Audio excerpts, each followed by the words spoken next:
to the financial stability of the country, the president can declare financial emergency. So the president can declare national or general emergencies if it is threatened from outside. The president can declare the constitutional emergency when there is breakdown of the constitutional machinery, and the president can declare financial emergency when there is a threat to the financial stability of the country.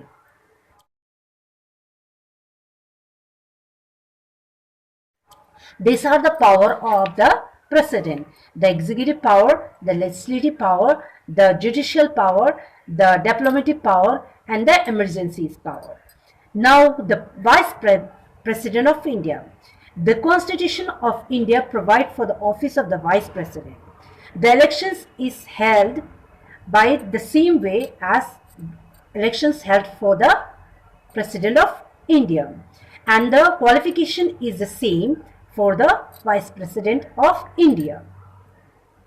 But the vice president must have a qualification necessary for becoming the member of the Rajya Sabha, and the president is for the Lok Sabha. The terms of the vice president is 5 years. He may resign earlier and can be removed by a majority resolution of the Rajya Sabha and agreed by the majority of the Lok Sabha. Functions of the vice president. The vice president is the ex-officio chairperson of the Rajya Sabha. He is officiated as the president in case of death, resignation, removal of the president till a new president is elected. When he acts as the president, he ceases to be the ex-officio chairperson of the Rajya Sabha. So when he acts as the president of India, when the president of India is not there, then he ceases to be the ex-officio of the Rajya Sabha. Now we have talked about the president, we have talked about the vice president of India. Let us discuss about the prime minister of India. So the prime minister is the real executive head of the country. As we have a parliamentary form of government, the prime minister is the head of the state. He is the leader of the majority party of the Lok Sabha. He is assigned by the Council of Ministers, means he is assisted by the Council of Ministers. The Prime Minister, along with the Council of Ministers, aids and advises the President. The Prime Minister is appointed by the President. While appointing the Prime Minister, the President cannot act arbitrarily. According to conventions, the President invites the leader of the majority party and group in the Lok Sabha to form the government. Sometimes none of the party get absolute majority. In such case, the president may exercise his discretionary power, but the president has to appoint that person who can prove his majority in that house. So the president can use his discretionary power, and when any party which does not have majority, but at the same time the person who is appointed has to prove his majority in the house.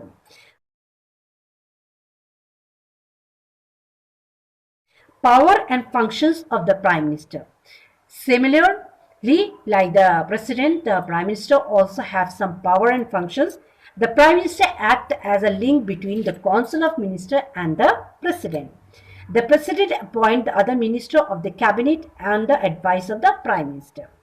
The prime minister presides over the meeting of the cabinet and coordinates the working of the various departments.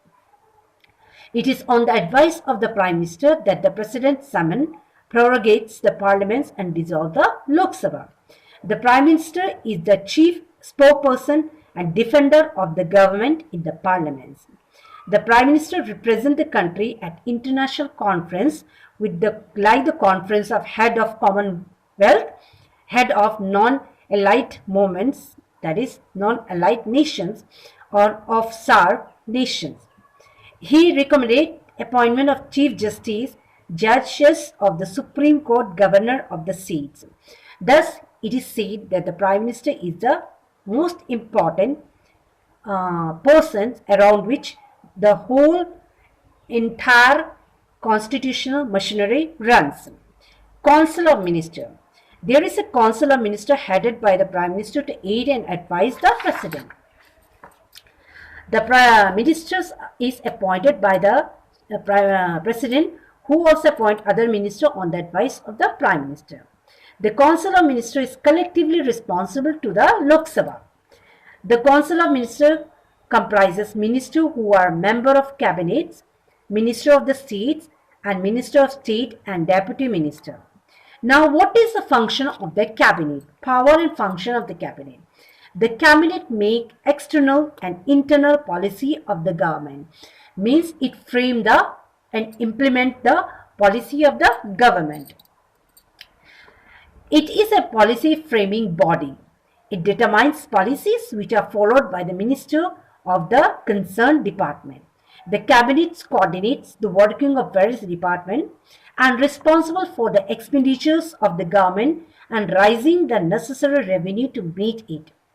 It prepares the President's special address to the Parliament. By issuing ordinance, the President acts on the advice of the Cabinet. The Cabinet decides the foreign policy of the nation and direct how to negotiate it, agreement and choose ambassadors. It is only on the recommendation of the Cabinet the President can declare emergency. So, the power and functions of the Cabinet, first and foremost, the policy, it is a policy framing body. It also coordinates the work of the various departments of the government. It is responsible for the expenditures of the nations and for raising revenue. It also prepares special address of the President. At the same time, while ordinance is passed, it advises the President.